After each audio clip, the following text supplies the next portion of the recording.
Sarah Overstreet took 3 quick breaths before the pod opened, and she stepped into a new world.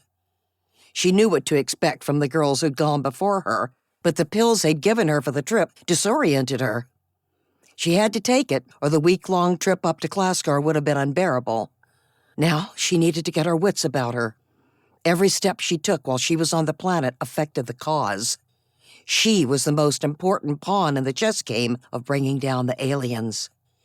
She had to sacrifice her body and be a willing participant. It was something she didn't believe in, but only a few of the members of SAAB were left that were young women. Some of the others had already come up and been surrogates to bring back the information that was needed to make this mission possible. The ground warped and seemed to move beneath her feet as the drugs she'd been given still remained in her system. Thankfully, their effects would soon wear off. She squeezed her eyes closed and slowly counted backward from 10. As the drugs started to make their way out of her system, she opened her eyes and looked around. The platform the pod landed on put her in the mind of the subway. She stretched, feeling like she had not been able to fully extend her arms for days. The joints in her back and arms cracked.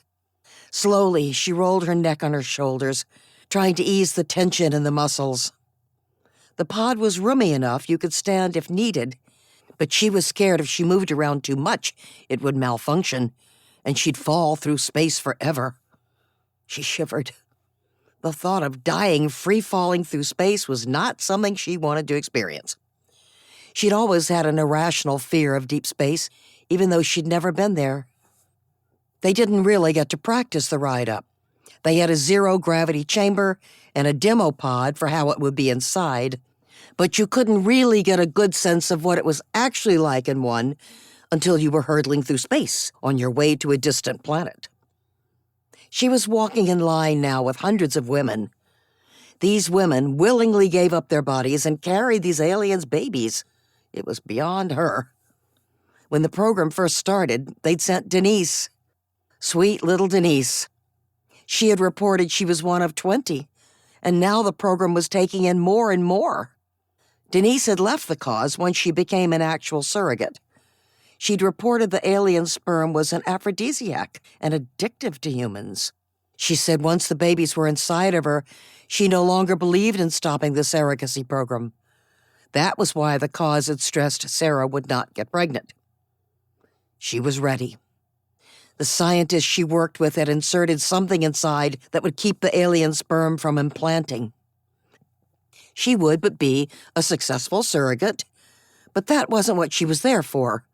The aliens didn't allow anything brought in but the clothes the women wore and their IDs. This meant the infecting agent to add to their atmosphere also had to be concealed in her body. She touched the little vial implanted in her arm and smiled. So little to destroy so much. She didn't see it as hurting the aliens, but helping them leave before they were wiped out.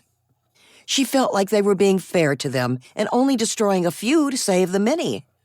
That's what the cause stressed to them, and she believed it. There was a large blue man standing on a platform in front of them. Sarah had never actually seen one of the aliens up close before. She was struck how vibrant the blue was. The man's purple eyes looked at them all as he spoke.